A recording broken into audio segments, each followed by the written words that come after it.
പ്രിയപ്പെട്ട കൂട്ടുകാരെ, സ്പിരിച്വൽ മലയാളം എന്ന യൂട്യൂബ് ചാനലിലേക്ക് ഹാർദമായ സ്വാഗതം. കൂട്ടുകാരെ, ഇന്ന് നമ്മൾ ചർച്ച ചെയ്യാൻ പോകുന്നത് പ്രേതം, പിശാച്, ആത്മാവ് എന്നിവയൊക്കെ എന്താണ്? ഇവയൊക്കെ ശരിക്കും ഉണ്ടോ? അതോ എല്ലാവരും പറയുന്ന പോലെ ദൈവത്തിൽ വിശ്വാസമുണ്ടോ? എങ്കിൽ പ്രേതത്തിലും വിശ്വാസം വേണം. അതിനെപ്പറ്റി നമുക്കൊരു ചർച്ച ചെയ്യാം. ശരിക്കും ഒരുപാട് വ്യക്തികൾ ജീവിക്കുന്നു, മരിക്കുന്നു. ഈ ജനന മരണ ചക്രമൊക്കെ എന്താണ്? ഈ പ്രേതങ്ങളൊക്കെ ശരിക്കും ഉള്ളതാണോ ഗുരുജി?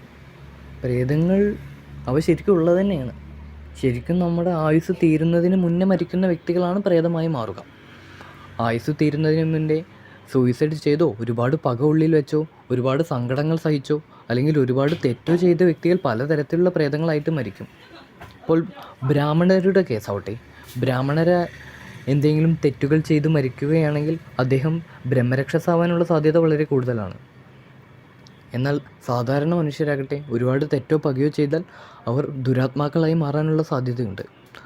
സൂയിസൈഡ് ചെയ്ത് മരിച്ച വ്യക്തികൾ അദ്ദേഹത്തിൻ്റെ എത്ര കാലം ഭൂമിയിൽ ആയുസ്സുണ്ടോ അത്രയും കാലം പ്രേതാത്മാവായി ജീവിക്കേണ്ടി വരും. അതുമാത്രമല്ല, അവർക്ക് നരകത്തിൽ ആത്മഹത്യ ചെയ്തതിൻ്റെ ശിക്ഷ അനുഭവിക്കേണ്ടതായിട്ടും വരും. മാത്രമല്ല, ഈ ജിന്ന്, പിശാച് അങ്ങനെ വേറെയും കുറേ ഇനങ്ങളുണ്ട് കേട്ടോ.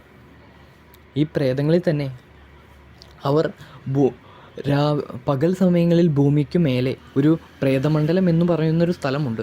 അവിടെയാണ് നിൽക്കാറ്. ചില പ്രേതങ്ങൾ അമാനുഷികമായും നമുക്ക് കണ്ടെന്ന് വരാം. നമ്മൾക്ക് തോന്നാവുന്ന രീതിയിൽ അവർക്ക് നമ്മെ കാണാൻ കഴിയും. ചില വ്യക്തികൾക്ക് ചെറുപ്പം മുതലേ പ്രേതങ്ങളെ കാണാനുള്ളൊരു ശക്തിയുണ്ട്. പ്രേതമെന്ന് കേട്ടാൽ പേടിക്കേണ്ട കേട്ടോ. നമ്മുടെ സ്ഥൂല ശരീരം, സൂക്ഷ്മ ശരീരം എന്ന് രണ്ടെണ്ണം ഉണ്ടെന്ന് അറിയാമല്ലോ എല്ലാവർക്കും. സ്ഥൂല ശരീരം എന്ന് പറഞ്ഞാൽ നമ്മൾക്ക് കാണാൻ കഴിയുന്ന ശരീരം. സൂക്ഷ്മ ശരീരം എന്ന് പറഞ്ഞാൽ മനസ്സ്, മിഥ്യാഹങ്കാരം എന്നിവ സ്ഥിതി ചെയ്യുന്ന വേറൊരു ശരീരം. അവയ്ക്കൊരു ശരീരം പോലെ തോന്നിക്കാൻ കഴിയും. ചിലപ്പോൾ വെള്ള നിറത്തിലോ കറുപ്പ് നിറത്തിലോ കാണാൻ കഴിയും പ്രേതത്തെ നമുക്ക്. ഈ കറുപ്പ് നിറത്തിൽ കാണുന്ന പ്രേതങ്ങൾ ഭയങ്കര അപകടമാണ്. അവയെ കണ്ടു കഴിഞ്ഞാൽ വളരെയധികം സൂക്ഷിക്കേണ്ടതുണ്ട്. ചില മന്ത്രങ്ങൾ ജപിച്ചാൽ നമ്മളെ പ്രേതങ്ങൾക്ക് ഉപദ്രവിക്കാൻ കഴിയില്ല. രാധാകൃഷ്ണ മന്ത്രം, ഓം നമഃശിവായ എന്നിവ അതിന് ഉദാഹരണങ്ങളാണ്.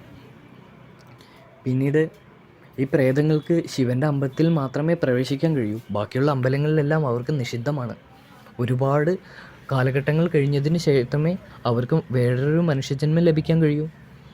ഇവർ ഒരുപാട് യാതനകൾ അനുഭവിക്കേണ്ടി വരും. പ്രേതത്തിന് ശരീരമില്ലല്ലോ, എന്നാൽ മനസ്സുണ്ടായിരിക്കും. അപ്പോൾ തണുപ്പും ചൂടും ഒക്കെ അനുഭവിക്കേണ്ടി വരും. ഈ ഒരുപാട് തണുപ്പ് അവർക്ക് അനുഭവിക്കേണ്ടി വരും. തണുപ്പ് കാലഘട്ടങ്ങളിൽ ചൂടാവുമ്പോൾ ഒരുപാട് ചൂടും അനുഭവിക്കേണ്ടി വരും. പിന്നെ അവർക്കും ഉണ്ടാവും കാമം, ക്രോധം, ലോഭം, മോഹം, അഹങ്കാരം.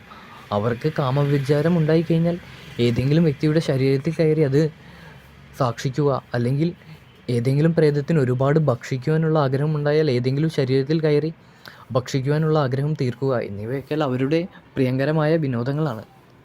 ചില വ്യക്തികൾ ഹോസ്റ്റലിൽ മരിച്ചു കഴിഞ്ഞാൽ അവരെ കണ്ടു എന്ന് പറയുന്നില്ലേ, അവരുടെ ആത്മാവ് അവിടെ തന്നെ അലഞ്ഞു തിരിഞ്ഞ് നടക്കുന്നുണ്ടാവും. ചില പ്രത്യേക സാഹചര്യങ്ങളിൽ, പേടിയുള്ള സാഹചര്യങ്ങളിൽ നമുക്ക് അവരെ കണ്ടെന്നും വരാം. ചെറിയൊരു കണ്ണാടിയുടെ സാന്നിധ്യത്തിൽ, അല്ലെങ്കിൽ ഇരുണ്ട വെട്ടത്തിൽ, അല്ലെങ്കിൽ നല്ല നിലാവുള്ള രാത്രിയിലൊക്കെ അവരുടെ സാന്നിധ്യം നമുക്ക് തോന്നിയേക്കാം. ഇത് പേടിക്കേണ്ട കാര്യമില്ല കേട്ടോ. നാം ഉയർന്ന ധൈര്യം സഹകരിച്ച് വല്ല മന്ത്രവും ജപിച്ച് ജീവിക്കുക. ജിന്നിനെ പറ്റിയും ഒരുപാട് പറയുന്നുണ്ടല്ലോ. മുസ്ലിം വിഭാഗക്കാരിൽ കാണപ്പെടുന്ന ഒരു പ്രത്യേകതരം ഇനമാണ് ജിന്ന്. ജിന്ന് നല്ല ജിന്നും ചീത്ത ജിന്നും ഉണ്ട്. ജിന്നുകളെ പറ്റി കൂടുതൽ ഗവേഷണം ചെയ്യേണ്ടിയിരിക്കുന്നു. മാത്രമല്ല, ഈ ബ്രഹ്മരക്ഷസ് ചില പ്രത്യേക സമയങ്ങളിൽ, രാത്രി സമയങ്ങളിൽ ഒരു ദിശയിലൂടെ നടക്കാറുണ്ട്. തൻ്റെ വടിയും കുത്തി റോട്ടിലൂടെ നടക്കുകയാണ് പതിവ്. പലരും ഈ ശബ്ദം കേൾക്കുകയും ജനലിലൂടെ വയസ്സായ 6 അടി പൊക്കമുള്ള വൃദ്ധനെ കണ്ട് ഭയക്കുകയും ചെയ്തിട്ടുണ്ട്. മാത്രമല്ല, ഈ പ്രേതങ്ങൾക്ക്, ആത്മഹത്യ ചെയ്ത വ്യക്തികൾക്ക് നമ്മൾ കർമ്മങ്ങളൊന്നും ചെയ്യാറില്ലല്ലോ. അതുകൊണ്ട് അവർ ആത്മാവായി തന്നെ തുടരേണ്ടി വരും.